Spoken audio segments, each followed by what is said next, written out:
Como les dije al principio en la oración, hoy día el mundo celebra la resurrección. Hay una frase que se está dando desde hace siglos atrás de parte de la Iglesia cristiana cuando se reunían los hermanos a celebrar el Día del Señor, el Día de la Resurrección del Señor. La frase, por supuesto, fue traída aquí a Perú por un tiempo, pero parece que no se practica mucho últimamente. Pero no sé si pueden acompañarme en esto. Es una frase que dice más o menos así: Él ha resucitado. Otros dicen, Jesucristo ha resucitado. Y la congregación responde, en verdad, Cristo ha resucitado. ¿Podemos hacer eso? Ok. Jesucristo ha resucitado. En verdad, Él Ha resucitado. Amén, hermano. Amén. En verdad Él ha resucitado. Por eso que venimos acá y tenemos el poder del Espíritu Santo para poder cantarle, alabarle y predicar su nombre. Y el Evangelio, por supuesto. Hermanos, nosotros estamos viendo el libro de Hebreos. Hemos visto ya 2 capítulos. Hoy iniciamos el tercero. El hijo del pastor va a concluir, yo creo que concluye completamente el capítulo 3 la próxima semana. Y nosotros vamos a ver una introducción primero. La introducción se basa en la predicación anterior, que es el capítulo 2. He sacado una línea en cada verso más o menos de lo que se habla para recordar un poquito qué se habló en ese capítulo 2, para no estar leyendo todo el capítulo 2. Dice, por tanto, esta frase por tanto implica, por tanto, por lo que se habló anteriormente, por lo que se ha dicho anteriormente. Tenemos nosotros que recordar esa parte. Y por tanto implica el capítulo 2, aunque también el 1.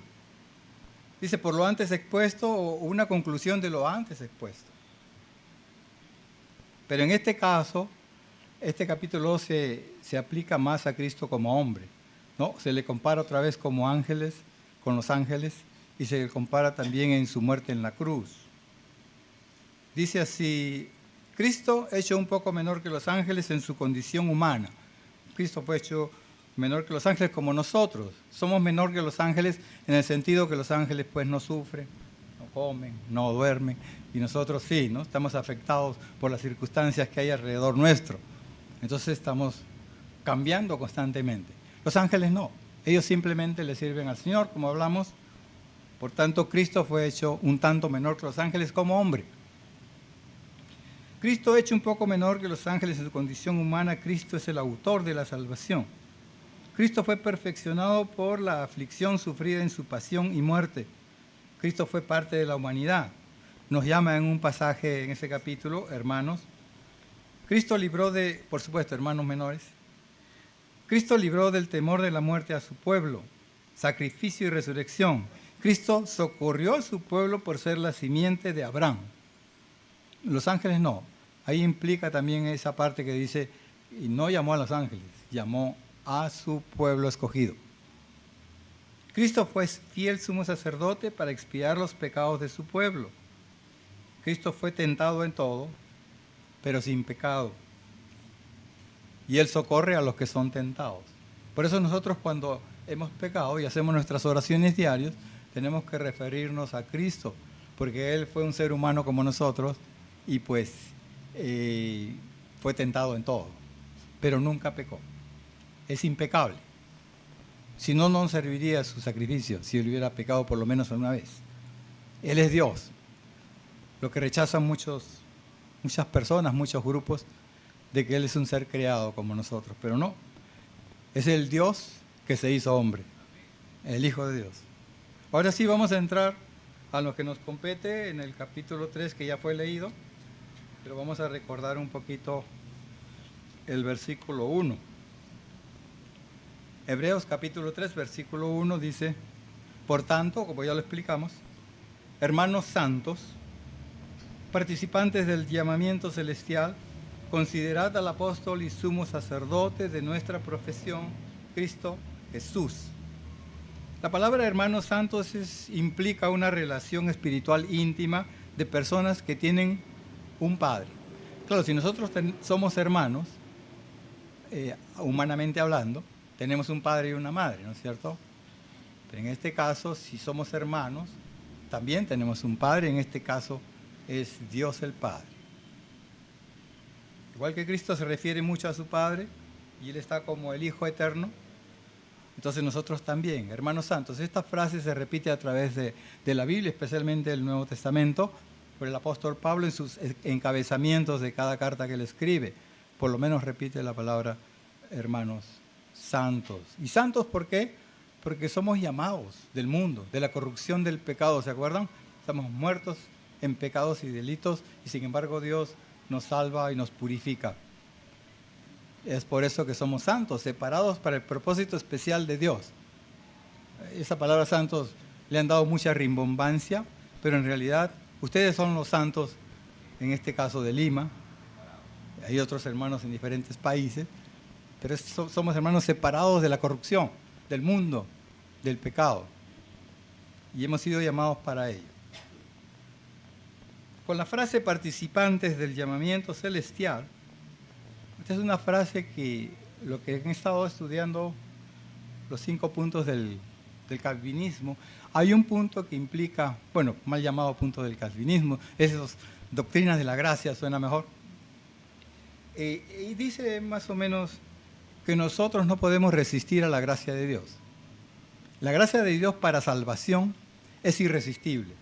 Dios te va a escoger en un submarino en lo profundo del mar, en las lomas del Kilimanjaro o en el Himalaya, donde estemos. Nos va a llamar y cuando Él dice, tú es tu salvación hoy día, tú te vas a salvar. Sin forzarte, sin doblarte el brazo, te va a convencer el Espíritu Santo y te va a llevar a adorar a Dios. Entonces esta frase, participantes del llamamiento celestial, cuando escuchen esas dos palabras juntas, llamamiento celestial implica eso, salvación ya.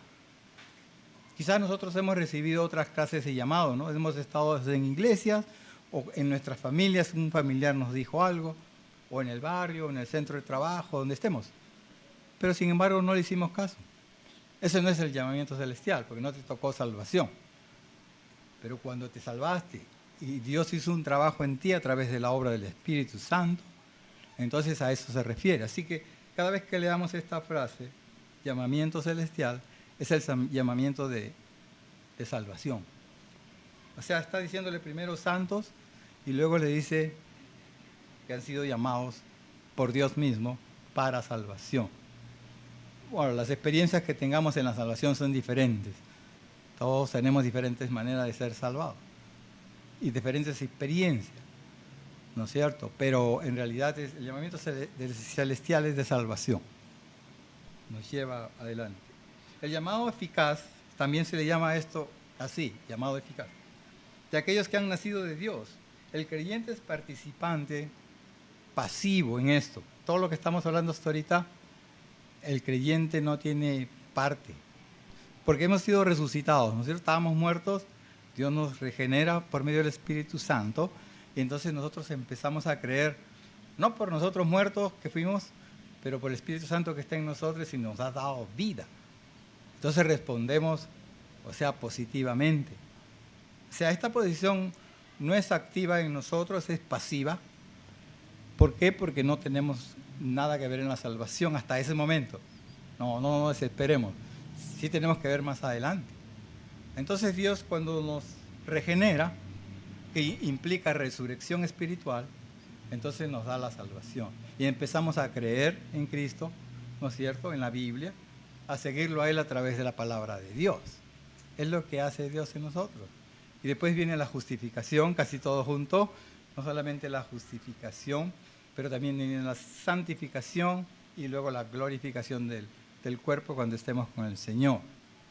Es un proceso, pero todo lo que hemos hablado casi sucede en el mismo momento. Justificado significa que somos justos. Eso es lo que implica. O sea que ese es un llamado, mejor dicho, una participación pasiva en el llamado eficaz.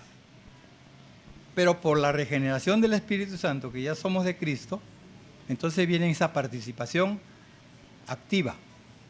Y esa participación activa implica la santificación. Es el proceso que estamos ahora nosotros.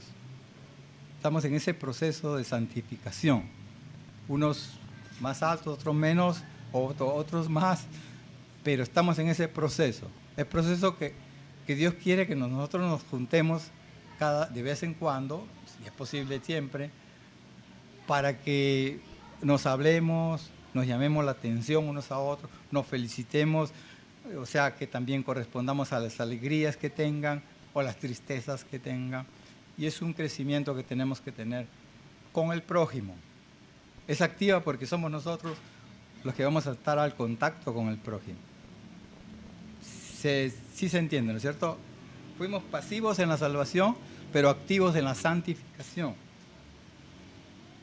Eso es. Segunda de Pedro, capítulo 1, versículo 4, dice, por medio de las cuales nos ha dado preciosas y grandísimas promesas, para que por ellas llegases a ser participantes de la naturaleza divina. Miren lo grande que es, hermanos. Nosotros hemos sido pecadores, muertos en pecados y delitos. Dios nos da su Espíritu Santo y ahora somos participantes de la naturaleza divina, como dice segunda de Pedro. ¿Se pueden dar cuenta? No somos pequeños dioses, ¿ok? No somos pequeños dioses. Tenemos el Espíritu Santo para poder sobrellevar esta vida que tenemos. Eso es lo que dice Pedro. Dice, habiendo huido de la corrupción que hay en el mundo, ¿a causa de qué? De la concupiscencia. ¿Qué es la concupiscencia? Son las pasiones internas que tenemos todos, cada cual a su tema, ¿no? Pero son las pasiones internas que luchan entre nosotros, en medio nuestro, y nosotros tenemos que siempre salir airosos. Eso es lo que Dios nos pide. Hemos huido de esa corrupción. Esperemos no regresar otra vez, ¿no? Una vez que Dios nos salva, sí, somos salvados, verdaderamente. Pero si nos vamos para atrás, nos deslizamos, entonces Dios nos puede disciplinar. Y no esperemos que ello suceda. La otra frase que les quería decir es, considerad al apóstol y sumo sacerdote de nuestra profesión. Empieza con la palabra apóstol. Apóstol significa enviado o mensajero, parecido a lo de los ángeles. Pero es enviado, en este caso enviado de Dios. Enviado de Dios porque Dios tiene a su Hijo unigénito, el único Hijo de Dios es Él, directamente, porque Él es Dios. Y al ser Hijo unigénito, entonces Dios lo envía al mundo con una misión.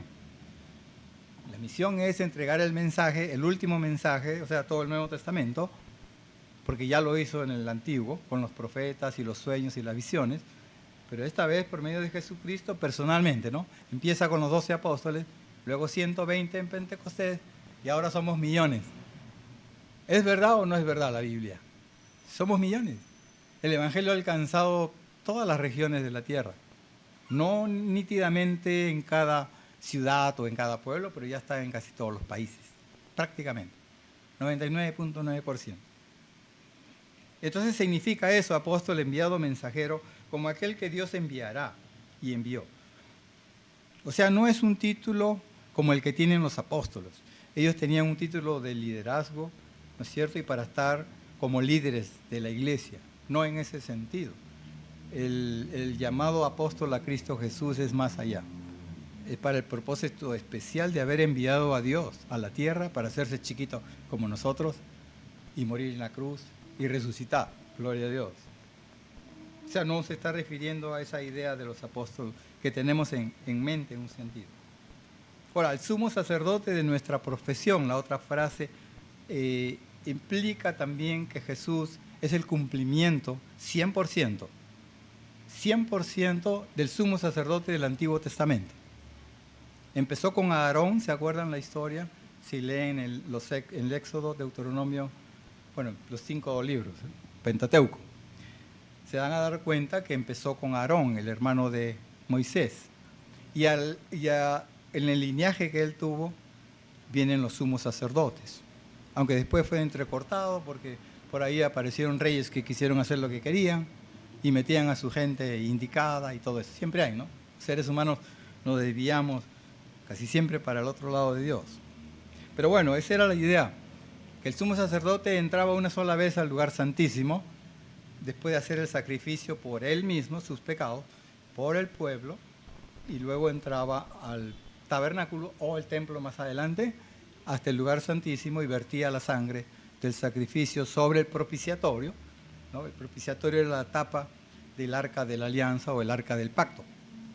Entonces con eso ya lograba decir que sin derramamiento de sangre no hay perdón de pecados. Y Dios lo hizo con los animales primero, que eran tipos de Cristo, y luego con Cristo mismo, que es el antitipo. Lo hemos hablado. Eso era el trabajo del sumo sacerdote, una vez al año. No podía entrar todos los días. Y ningún sacerdote podía entrar al lugar santísimo más que él, porque era muerto, ¿no? Un momento. El Salmo 110, versículo 4 dice: juró Jehová y no se arrepentirá. Tú eres sacerdote para siempre, según el orden de Melquisedec. Por eso nos dice que Jesucristo no viene del orden levita, como lo era Aarón y Moisés. Él viene de otra tribu, que es Judá. Y de allí viene, pues, el orden de Melquisedec, que era un rey poco desconocido. Si ustedes han investigado la vida de Melquisedec, pues no hay mucha información. Dan dos, tres veces en la Biblia y nada más. Pero no se habla mucho de él. Lo que sí se dice que fue rey de paz, ¿no es cierto? Es un rey de paz que estuvo en Jerusalén. ¿En qué época? No se sabe. Pero eso. O sea, ¿qué podemos sacar de conclusiones en este primer versículo que ha sido un poquito largo? Esto es para los hebreos de esa época del primer siglo y también para los cristianos, yo pienso de todos los siglos, que son hermanos santos, como ya leímos, separados para ser luminarias de Dios. No nos olvidemos de eso. Nosotros tenemos que ser luz y Jesucristo nos agrega sal en los evangelios, ¿se acuerdan? Sal y luz, para reflejar la luz de Cristo. No tenemos luz propia, salvo por el Espíritu Santo. Que han participado en el llamado eficaz, ya hablamos del llamado de salvación, reconociendo al Señor Jesucristo como el mensajero enviado de Dios. Él es el único enviado de Dios directamente, nadie más, por ser el sumo sacerdote de nuestra profesión de fe. La profesión que nosotros hacemos es de fe, porque la salvación es por gracia a través de la fe. Esa es la profesión que nosotros tenemos. Hebreos capítulo 3, versículo 2 dice: al cual es fiel al que le constituyó, como también lo fue Moisés en toda la casa. Dios le constituyó a él, mejor dicho, lo designó. Esa es la traducción de la palabra constituyó. Cristo es el fiel sacerdote, Cristo es el fiel que lo constituyó. Y aquel que lo designó fue Dios el Padre.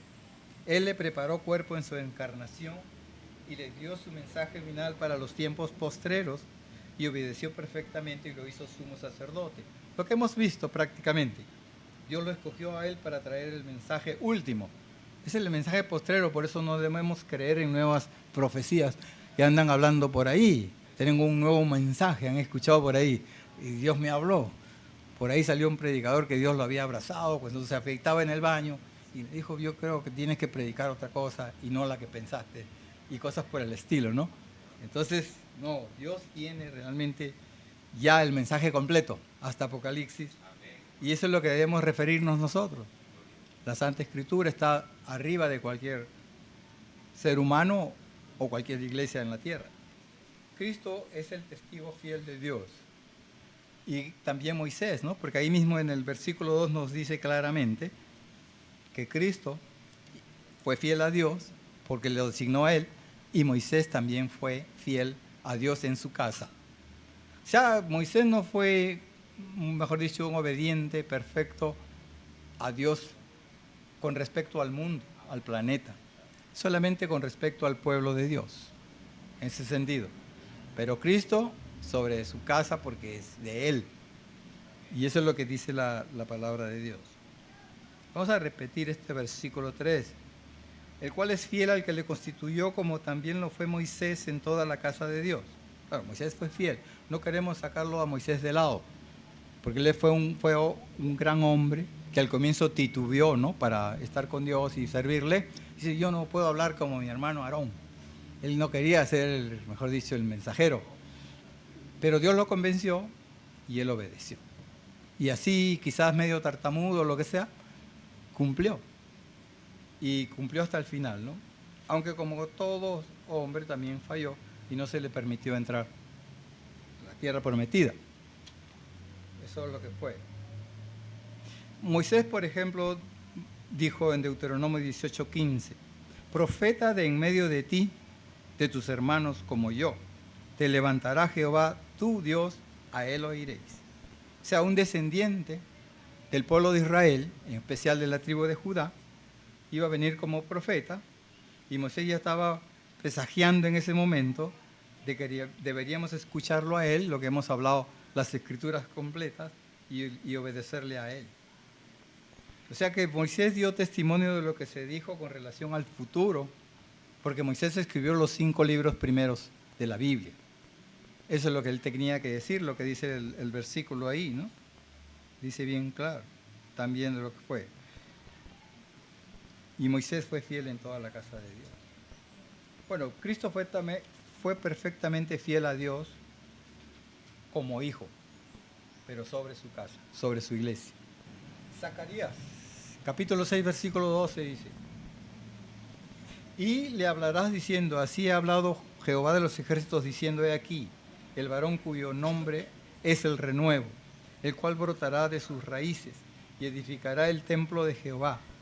Él edificará el templo de Jehová y él llevará gloria y se sentará y dominará en su trono y habrá sacerdote a su lado y consejo de paz habrá entre ambos. Esta es una profecía que habló Zacarías, el libro lo vimos el año pasado, creo. Pero esta parte es una profecía acerca de Jesucristo, le llama el renuevo, ¿no es cierto? Y edificará su templo. Y pues aquí está hablando de una manera metafórica. ¿Por qué? Porque Cristo mismo no, como profeta y como Mesías, no levantó ningún templo, ¿no?, salvo el templo espiritual del que estamos hablando. Porque cuando dice de su casa implica realmente el pueblo de Dios, como lo va a decir más adelante. O sea, no está hablando de un edificio de cemento con ladrillos o adobe, algo así, pero está hablando de la casa de Dios. Por eso dice, Moisés fue fiel sobre la casa de Dios y Cristo sobre su casa, en ese sentido. Vamos al versículo 3.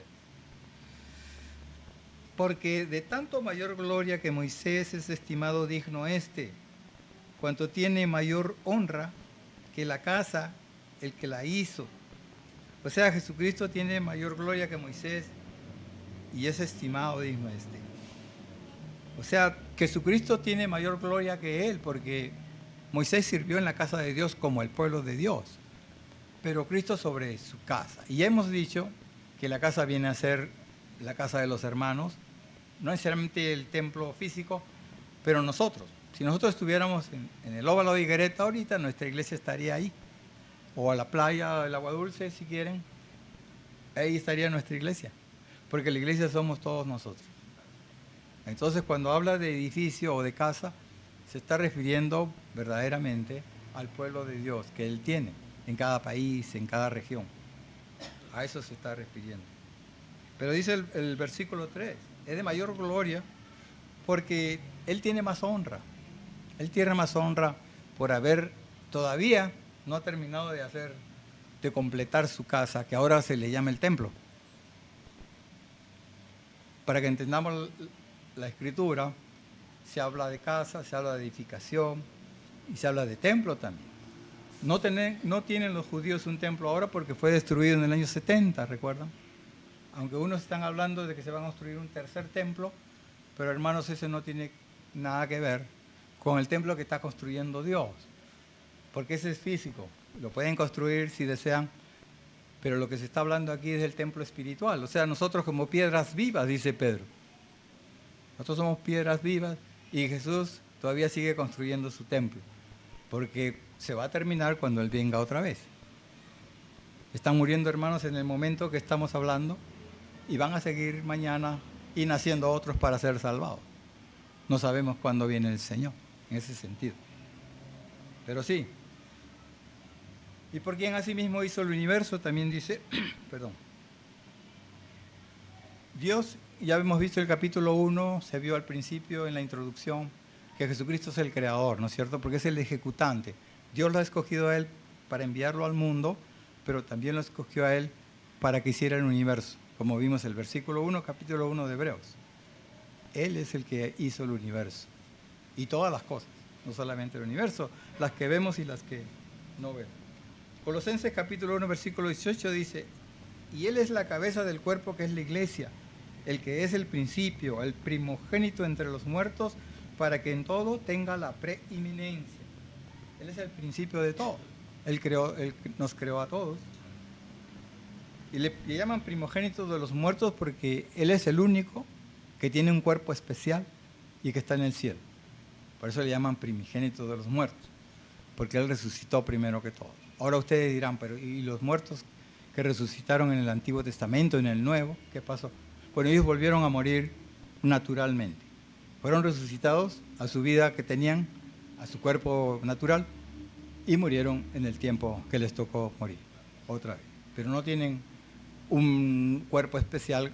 Eso va a ser en la resurrección, cuando venga Cristo en su segunda venida. Del versículo 3. Porque de tanto mayor gloria que Moisés es estimado cuanto tiene mayor honra que la casa del que la hizo. Porque toda casa es hecha por alguno, pero el que hizo todas las cosas es Dios. Moisés a la verdad le fue fiel en toda la casa de Dios, como siervo, para testimonio de lo que se iba a decir. Pero Cristo como hijo sobre su casa, la cual casa somos nosotros, si retenemos firme hasta el fin la confianza y el gloriarnos en la esperanza. Dice Cristo, como hijo de Dios, fue fiel sobre su pueblo. Versículo 5 dice, Moisés a la verdad fue fiel en toda la casa de Dios, como siervo, para el testimonio de lo que se iba a decir, pero Cristo como hijo sobre su casa, la cual casa somos nosotros. Está más o menos relacionado al versículo 4, porque dice que Él creó todas las cosas. Ya lo hablamos, Él es el creador de todas las cosas. Pero el versículo 5 explica un poco más.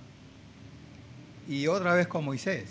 Moisés fue fiel en su casa, en la casa de Dios, como siervo. Eso es lo que hay que diferenciar. El versículo 5 da una palabra más que significa siervo. O sea que Él no es el Hijo de Dios directamente como el unigénito, sino que es un siervo más así como nosotros. ¿No? Que de nosotros Dios escoja a alguno para que sea como Moisés. Más o menos de ese tipo. Y es más, no lo tenía por qué haber escogido, porque se reconocen algunos pecados de él en la Biblia. Pero sin embargo escogió a Moisés. Pero él estuvo ahí como siervo. Y cumplió perfectamente. Para testimonio de lo que se iba a decir. Y ya lo hablamos nosotros. Para testimonio de lo que se iba a decir es eso. Es la palabra de Dios que está en los primeros 5 libros de la Biblia. No solamente eso, pero Moisés es muy reverenciado grandemente, al igual que Abraham, por el pueblo judío actual y por mucha otra gente. Los musulmanes reconocen a Abraham, en cierta forma a Moisés, porque los musulmanes pues descienden también de Abraham, por el primer hijo que tuvo Abraham con su sierva.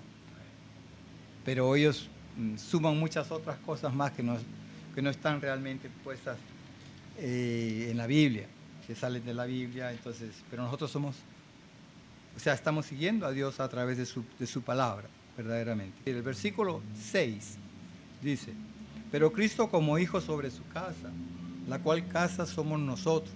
Lo que hemos estado hablando. Ya no se menciona mucho la casa, porque ahora ya lo dice directamente.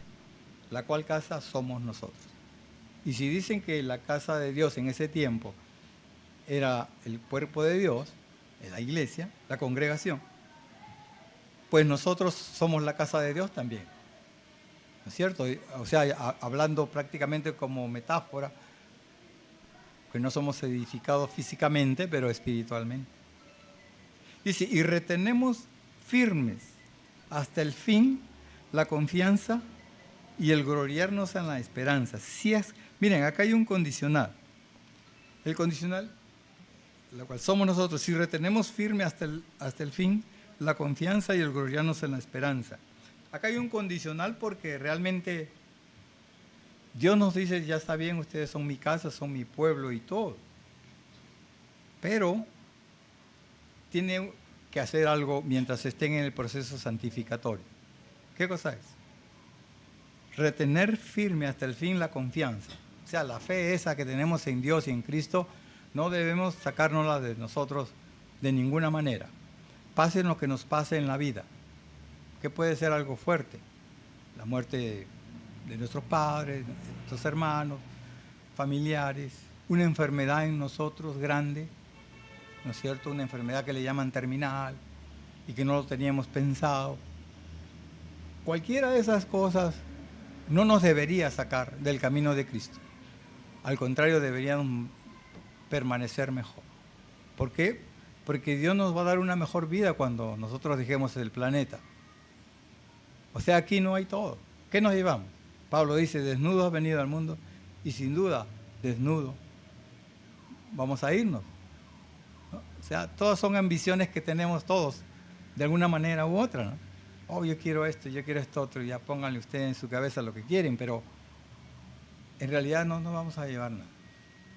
Así que debemos trabajar para Dios y amar a Dios constantemente y no salirnos, sino mantengámonos firmes hasta el fin de nuestras vidas o hasta que venga el Señor. Y el gloriarnos en la esperanza es porque tenemos una esperanza que no la tiene ningún otro cuerpo religioso, vamos a llamarlo así, en la tierra. La esperanza es la vida eterna, estar con Cristo para siempre. ¿Cómo lo logramos? Dios te llama.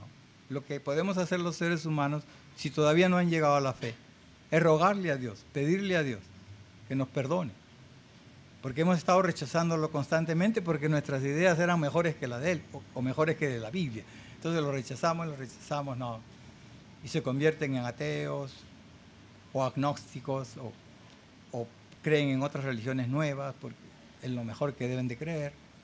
Pero en realidad, esta es la gran verdad, hermanos. Esta es la gran verdad que nosotros debemos de seguir.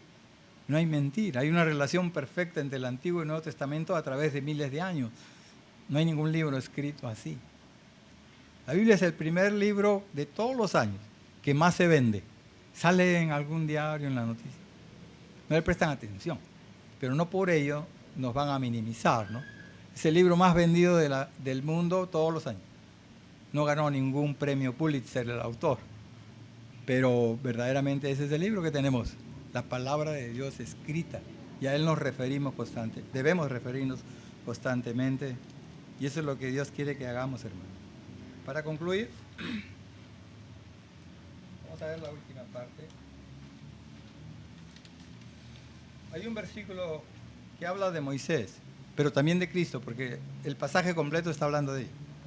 Eso está en Juan capítulo 5, versículo 46-47. Juan capítulo 5, versículo 46-47, si lo quieren buscar. Los fariseos, los escribas, los saduceos y todos aquellos grupos que estuvieron en el tiempo de Jesús y que lo rechazaron, siendo ellos judíos, estaban atrás de Cristo para hacerlo caer de una manera u otra. Y Jesús les responde, este es un versículo, un par de versículos, dice, porque si creyeseis a Moisés, ¿por qué? Porque ellos les habían dicho, Moisés nos trajo el pan del cielo, el maná, ¿tú qué nos das? O sea, que querían que hagan un milagro en ese mismo momento, ¿no es cierto? Y dice, porque si creyeses a Moisés, me creerías a mí, le dice Cristo, porque de mí escribió él. Pero si no creéis a sus escritos, o sea, lo que él ha hecho en el Pentateuco, dice, ¿cómo creeréis en mis palabras? O sea que ellos supuestamente conocían la escritura, intelectualmente, como hay muchos, ¿no? Nos aprendemos versículos bíblicos, recitamos todo, pero en realidad eso no es todo. Sabían la palabra de Dios intelectualmente, pero no tenían el Espíritu de Dios. Por lo tanto, iban a rechazar a Dios y a Cristo. ¿Cómo creeréis a mis palabras? Ninguno puede creer a la palabra de Dios si no tiene el Espíritu de Dios. La mente natural no entiende las cosas espirituales. Así que no nos quejemos de nuestros familiares, amigos, amistades que tengamos en todas partes, que son necios, así igual fuimos nosotros, necios, duros. Quizás yo más duro que ustedes, pero necios y duros. Hasta que Dios nos cambia y nos hace parte de Él. Tenemos, como leímos en 2 de Pedro, ¿no es cierto? Tenemos esa parte divina en nosotros que es el Espíritu Santo. Ese es el pedido, hermanos, que quisiera hacerles desde aquí, que si alguno no tiene a Cristo en su corazón, arrepiéntanse, oren a Dios en su cuarto, solos, y pídanle a Él que los cambie. Y si ya lo tienen y están por un momento de desliz por ahí, arrepiéntanse. Él nos va a recibir. Como hemos leído el perdón en los versículos del perdón, Dios nos da perdón siempre, nos va a perdonar. No rehuyamos de ese llamado que tenemos. Vamos a orar. Padre, gracias porque, Señor, nos has cambiado, nos has lavado de nuestra impureza y nos has hecho hijos tuyos. Gracias por ello, Señor. Bendícenos en este día, Señor. Llénanos con tu paz, con tu amor y tu bendición. Y ayúdanos, Señor, a no solamente memorizar tu palabra, pero practicarla diariamente. Te lo pedimos todo en el nombre de Cristo Jesús. Amén.